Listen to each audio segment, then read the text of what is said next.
Assalamualaikum warahmatullahi wabarakatuh. Sebelumnya perkenalkan, nama saya Ahmad Khairul Najib dengan NIM 12620521288. Di sini saya akan menjawab pertanyaan terkait tugas UTS Komunikasi Pembelajaran.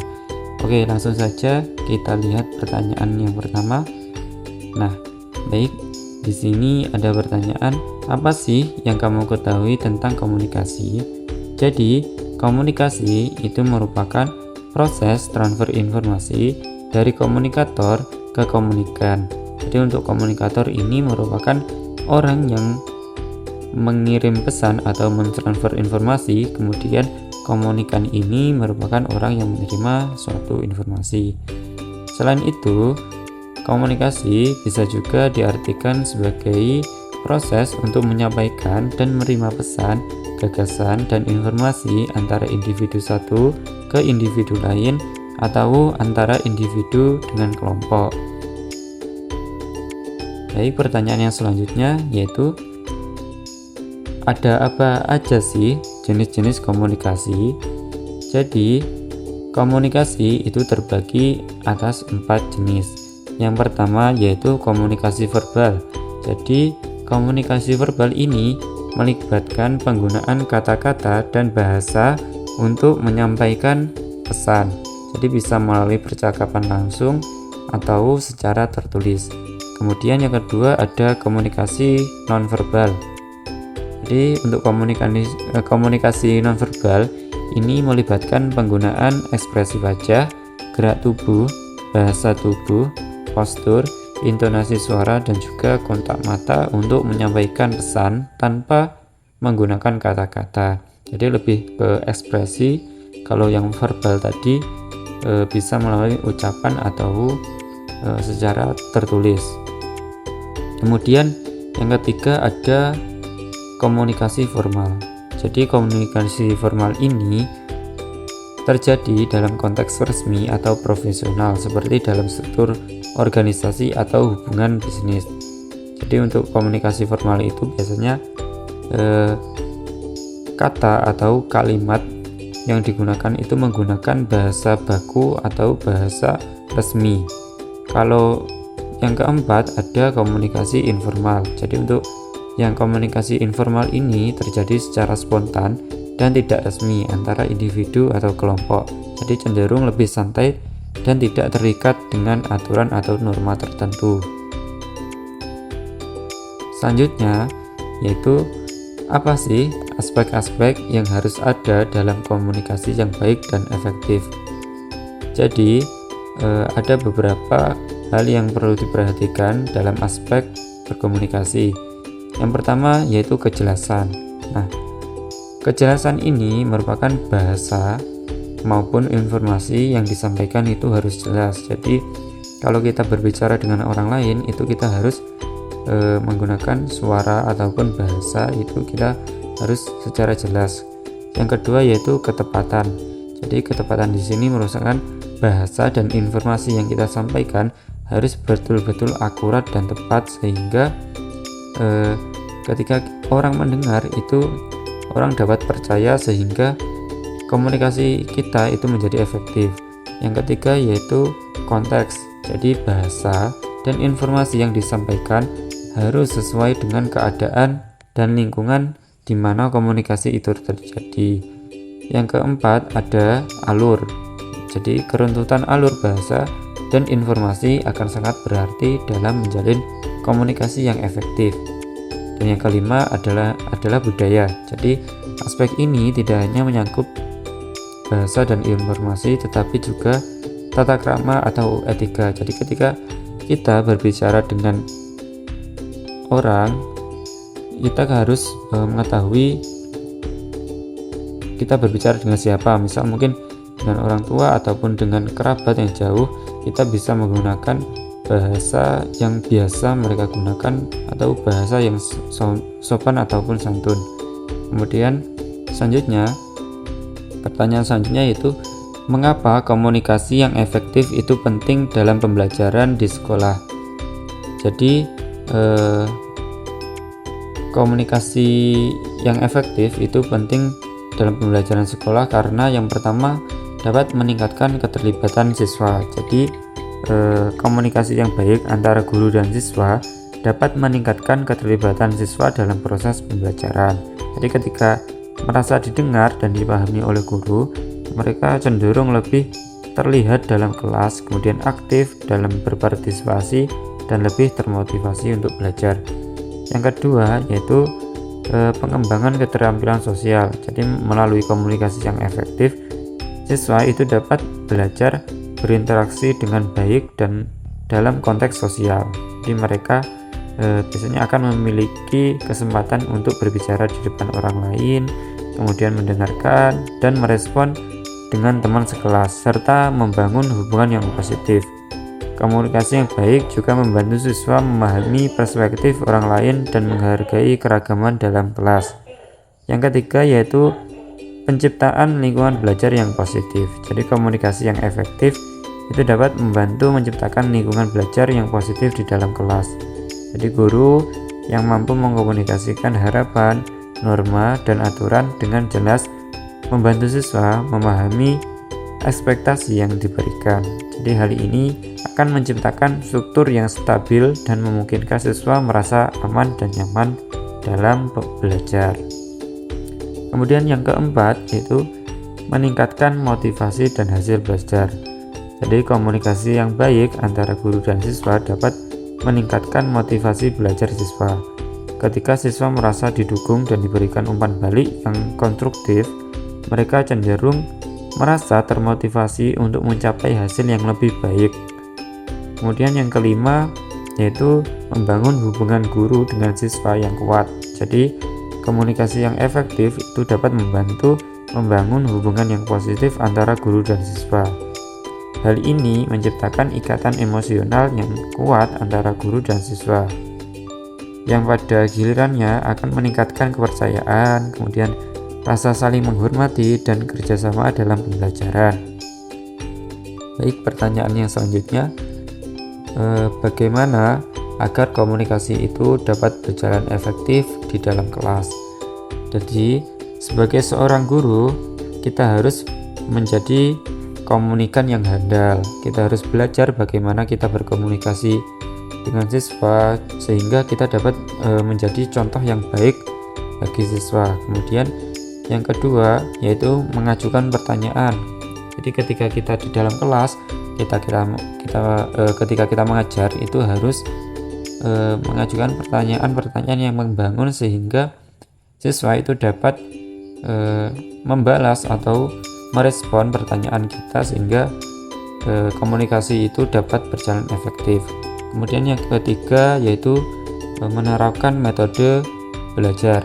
Yang pertama yang bisa digunakan ini ada 3. Jadi ada diskusi, kemudian debat, dan yang ketiga ada presentasi. Jadi untuk metode belajar ini sangat efektif untuk bagaimana mengajarkan siswa untuk dapat berkomunikasi, menyampaikan gagasannya sehingga siswa aktif dalam pembelajaran. Kemudian yang keenam ini menjadi pendengar yang baik dan aktif. Selain kita mengajukan pertanyaan, jadi kita harus juga mendengar apa yang mereka bicarakan, apa yang mereka sampaikan sehingga mereka dapat lebih percaya diri ketika memaparkan apa yang mereka pikirkan. Kemudian yang ketujuh, mendorong siswa untuk lebih ekspresif. Yang kedelapan yaitu memberikan umpan balik seperti tadi, pertanyaan, sanggahan dan sebagainya, seperti mungkin motivasi umpan balik sehingga siswa dapat termotivasi. Kemudian yang kesembilan, melakukan pengulangan. Jadi pengulangan pertanyaan ketika materi itu sudah selesai. Jadi seorang guru harus memberikan pengulangan terkait apa yang sudah diterima siswa terkait pembelajarannya pada hari itu. Kemudian yang ke-10 ini memilih topik yang relevan dan menarik.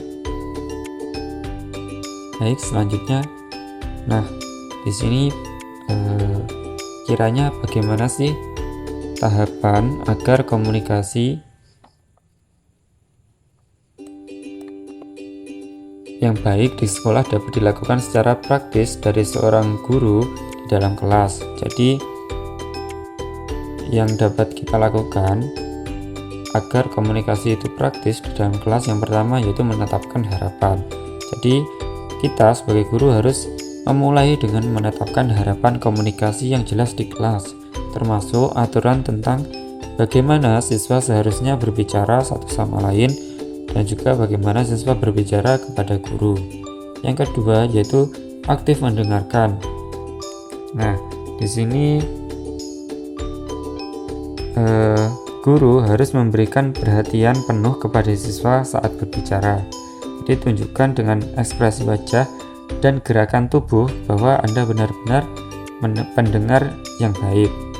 Nah, yang ketiga ini menyediakan waktu untuk diskusi.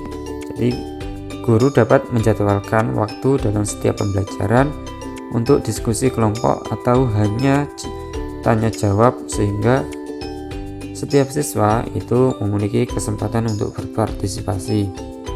Yang keempat itu guru dapat mendorong pertanyaan. Jadi doronglah siswa untuk bertanya baik di dalam kelas maupun di luar kelas, dan pastikan mereka merasa nyaman untuk melakukannya. Kemudian yang kelima itu guru dapat menggunakan bahasa yang mudah dipahami. Jadi pastikan bahwa bahasa yang Bapak Ibu guru gunakan itu sesuai dengan pemahaman siswa. Jadi hindari penggunaan jargon atau istilah yang mungkin mereka tidak tahu atau membingungkan mereka. Yang keenam itu memberikan umpan balik yang konstruktif. Jadi ketika berkomunikasi dengan siswa, berikan umpan balik yang konstruktif untuk membangun mereka memperbaiki keterampilan berbicara dan mendengar mereka. Yang ketujuh ini modal komunikasi yang baik. Jadi sebagai seorang guru, jadilah teladan yang baik bagi siswa dengan menunjukkan cara berkomunikasi yang baik dan menghormati selama interaksi di kelas. Yang kedelapan ini menghargai keragaman. Jadi pastikan untuk memperhatikan dan menghargai perbedaan dalam cara siswa berkomunikasi serta menghindari stereotip dan prasangka. Yang kesembilan, kita harus mengevaluasi secara teratur. Jadi guru harus secara teratur itu mengevaluasi dan memperbarui metode komunikasi di kelas berdasarkan umpan balik dari siswa untuk memastikan efektivitasnya. Jadi guru harus bertanya ketika menggunakan metode ini, apa sih yang dirasakan siswa, kemudian bagaimana keterkaitannya dengan metode hasil belajar siswa itu. Jadi harus diperhatikan. Yang terakhir ini yang ke-10, bersikap sabar dan empati. Jadi ingatlah untuk bersikap sadar dan empati terhadap siswa. Jadi karena setiap individu itu biasanya memiliki kebutuhan dan gaya komunikasi yang berbeda. Nah, baik. Pertanyaan selanjutnya, jadi mengapa komunikasi itu bisa gagal dan bagaimana cara mengatasi kegagalan dalam komunikasi? Nah, jadi biasanya komunikasi itu gagal karena yang pertama tidak percaya diri, kemudian ucapan atau pesan yang disampaikan itu sulit dimengerti oleh komunikan atau oleh lawan bicaranya. Yang ketiga, persepsi negatif atau perbedaan persepsi. Yang keempat yaitu jarak kedekatan komunikator dan komunikan. Yang kelima, gangguan komunikasi. Yang keenam yaitu perbedaan dialek atau bahasa. Jadi untuk mengatasi itu kita harus percaya diri ketika berkomunikasi atau menyampaikan apa yang kita pikirkan, apa yang kita ingin sampaikan, pendapat kita harus percaya diri, sehingga mungkin kalau kita tidak percaya diri nanti efeknya apa yang kita ucapkan itu biasanya berbelit-belit, grogi dan sebagainya. Jadi kalau kita percaya diri, ucapan atau pesan itu dapat dimengerti atau jelas dimengerti oleh lawan bicara kita.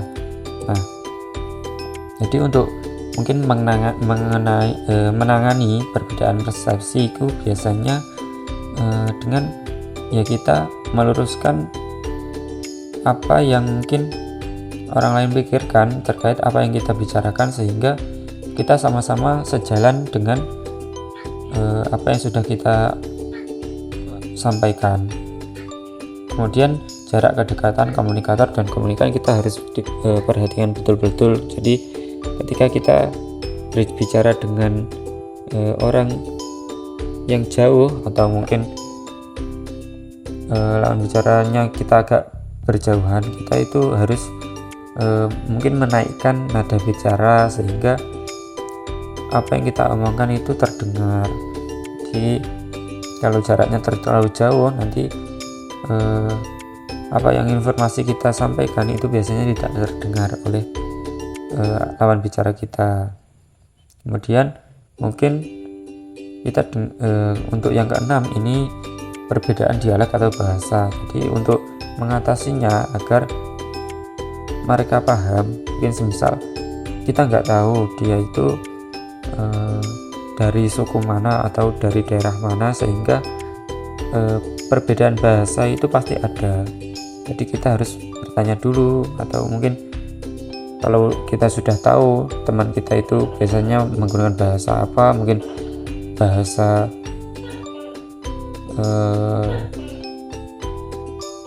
Kalimantan atau dan sebagainya, sehingga perbedaan itu kita lebih baik menggunakan bahasa baku atau bahasa Indonesia sehingga dapat diterima oleh semua orang. Nah, itu tadi sedikit jawaban dari saya terkait pertanyaan untuk tugas UTS komunikasi pembelajaran. Mungkin sekian. Terima kasih sudah menyimak apa yang saya sampaikan. Wallahul muwaffiq ila aqwamit thoriq. Wassalamualaikum warahmatullahi wabarakatuh.